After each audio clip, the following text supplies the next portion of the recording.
नमस्कार बच्चों, चलिए आगे पढ़ते हैं। Page number 13। मूर्तिकार सारे पहाड़ों पर पत्थर को खोजकर लौट आया, लेकिन उसे कोई कामयाबी हाथ नहीं लगी। निराश होकर के उसने ये जवाब दिया, लगता है ये पत्थर विदेशी है। सभापति ने तैश में आकर कहा, लानत है आपकी अकल पर। विदेशों की सारी चीजें हम अपना चुके हैं, दिल, दिमाग, तौर तरीके, रहन सहन। जब हिंदुस्तान में बाल डांस तक मिल जाता है तो पत्थर क्यों नहीं मिल सकता। ये कह रहा है हिंदुस्तान में विदेश की सारी चीजें हमने अपना ली हैं, तो ये पत्थर हिंदुस्तान में क्यों नहीं है। मूर्तिकार चुप खड़ा था। सहसा उसकी आंखों में चमक आ गई। उसने कहा, एक बात मैं कहना चाहूंगा, लेकिन इस शर्त पर कि ये बात अखबार वालों तक ना पहुंचे। सभापति की आंखों में चमक आ गई। चपरासी को हुक्म हुआ और कमरे के सब दरवाजे बंद कर दिए गए। तब मूर्तिकार ने कहा, देश में अपने नेताओं की मूर्तियां भी तो हैं। अगर इजाजत हो और आप लोग ठीक समझें तो मेरा मतलब है, तो जिसकी नाक इस लाट पर ठीक बैठे मैं उसे उतार लाऊं।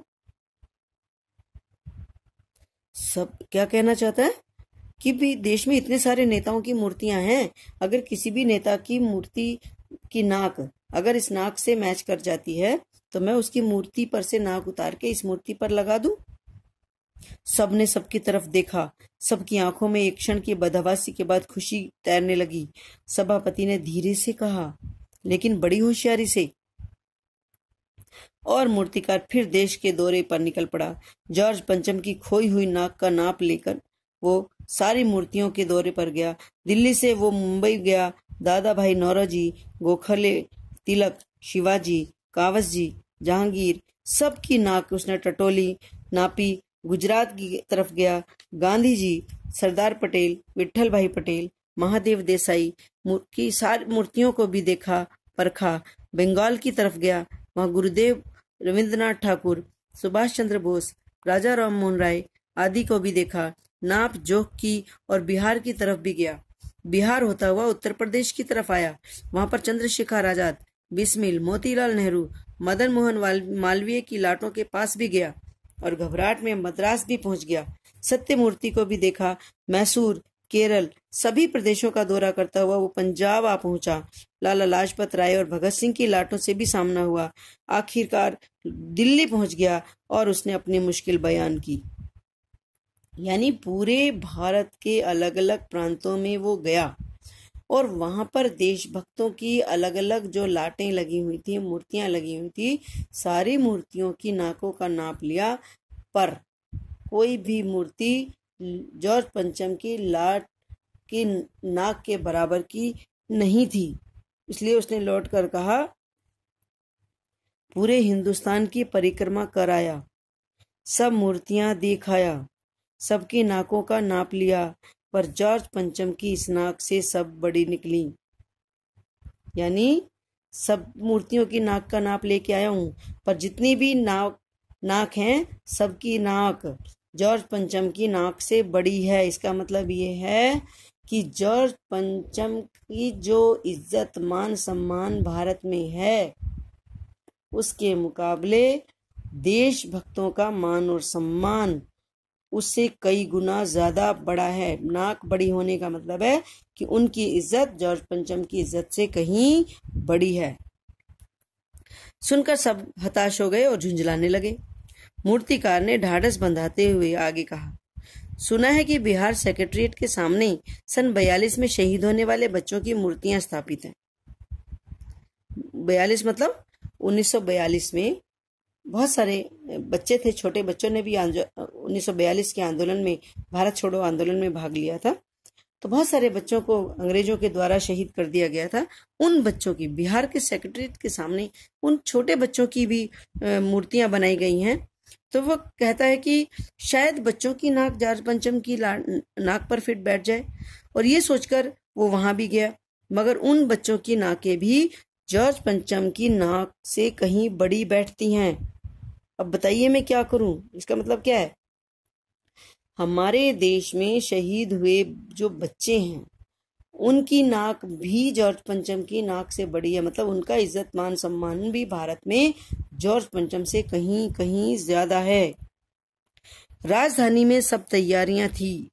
जॉर्ज पंचम की लाट को मलमल कर नहलाया गया था, रोगन लगाया गया था, सब कुछ हो चुका था, बस नाक ही नहीं थी। बात फिर बड़े हुक्कामों तक पहुंची। हुक्काम मतलब जो बड़े सरकारी अफसर हैं उन तक पहुंची। बड़ी खलबली मची। अगर जॉर्ज पंचम के नाक नहीं लगी तो फिर रानी का स्वागत करने का क्या मतलब? ये तो अपनी नाक कटाने वाली बात हो जाएगी। लेकिन मूर्तिकार बेचारा पैसे से लाचार था, यानी आसानी से हार मानने वाला वो कलाकार नहीं था। एक हैरत अंगेज ख्याल उसके दिमाग में कौंधा। हैरत अंगेज मतलब बड़ा सबको हैरान कर देने वाला ख्याल उसके दिमाग में आया और उसने पहली शर्त अपनी दोहराई कि जिस कमरे में कमेटी बैठी हुई थी उसके दरवाजे फिर से बंद कर दिए गए। और फिर मूर्तिकार ने अपनी योजना पेश की। कहा, चूंकि नाक लगना बेहद जरूरी है, इसलिए मेरी तो राय ये है कि 40 करोड़ में से कोई एक जिंदा नाक ही काट कर लगा दी जाए। मूर्तिकार की ये बात सुनकर बात के साथ ही सन्नाटा छा गया। कुछ मिनटों की खामोशी के बाद सभापति ने सबकी तरफ देखा। सबको परेशान देखकर मूर्तिकार कुछ अचकचाया मतलब इधर उधर देखने लग गया, चौंक गया। धीरे से बोला, आप लोग क्यों घबराते हो? ये काम आप मेरे ऊपर छोड़ दीजिए। नाक चुनना मेरा काम है, आपकी सिर्फ इजाजत चाहिए। जो अंदर अफसर लोग बैठे थे, सबने कानाफूसी की, एक दूसरे से डिस्कशन किया और फिर किसी भी व्यक्ति की नाक जॉर्ज पंचम की लाट पर लगाने की इजाजत से दे दी गई। अखबारों में सिर्फ इतना छपा कि नाक का मसला हल हो गया है और राजपथ पर इंडिया गेट के पास वाली जॉर्ज पंचम की लाट के नाक लग रही है। क्योंकि जैसे सरकारी हुक्म हो गया, सरकारी आदेश हो गया कि कल तक नाक लग जाएगी, तो वही खबर अखबारों में भी छप गई कि अब जो जॉर्ज पंचम की लाट पर नाक लगाने का जो मसला था, अब वो हल हो गया है और महारानी के आने से पहले लाट पर नाक लग जाएगी। नाक लगने से पहले फिर हथियारबंद पहरेदारों की तैनाती कर दी गई। लाट के चारों तरफ हथियारबंद पहरेदार लगा दिए गए। मूर्ति के आसपास का तालाब सुखाकर साफ कर दिया गया। उसकी रबाव निकाली गई, यानी जो तालाब में काई वाई लग जाती है, रबाव कहते हैं, जो गंदी गंदी घास वगैरह उग जाती है, काई वाई लग जाती है, वो सारी निकाल दी गई। ताजा पानी उसमें डाला गया ताकि जो जिंदा नाक लगाई जाने वाली है वो सूख ना जाए। इस बात की खबर जनता को नहीं थी। ये सब तैयारियां भीतर ही भीतर चल रही थी। रानी के आने का दिन नजदीक आता जा रहा था। मूर्तिकार खुद अपने बताए हुए हल से परेशान था, क्योंकि जिंदा नाक लाने के लिए उसने कमेटी वालों से कुछ और मदद मांगी और उसे दे दी गई, लेकिन इस हिदायत के साथ कि एक खास दिन हर हालत में नाक लग जानी चाहिए।